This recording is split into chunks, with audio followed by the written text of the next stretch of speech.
విజయనగరం జిల్లా చెల్లూరు జాతీయ రహదారిపై జరిగిన రోడ్డు ప్రమాదంలో ముగ్గురు ప్రాణాలు కోల్పోయారు.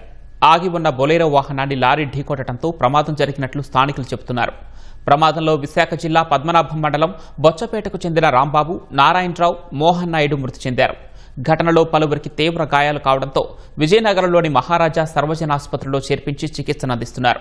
ప్రమాదం జరిగిన సమయంలో బొలేరో వాహనంలో 16 మంది ప్రయాణిస్తూ ఉండగా వారిలో 5 మహిళలున్నారు.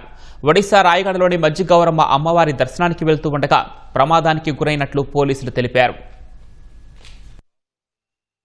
చెల్లూరు సమీపంలోని ఒక ఆగి ఉన్న బొలారాని ఒక లారీ గుద్దడం వల్ల అందులో లారీ ఏదైతే బొలారో వెహికల్లో ఉన్న సుమారు 16 మందిలోని 13 మందికి ఇంజురీస్ అయ్యాయండి. అందులో ముగ్గురేమో అక్కడికక్కడ స్పాట్ డెడ్ చనిపోయారు. ఈ 13 మంది క్షతగాదులను ఇమీడియట్గా మనం మహారాజా హాస్పిటల్కి షిఫ్ట్ చేసాం. అందులో 2 కాల్ ఫ్రాక్చర్స్ అయ్యి మిగతా వాళ్ళందరికీ కూడా బాగానే ఉంది.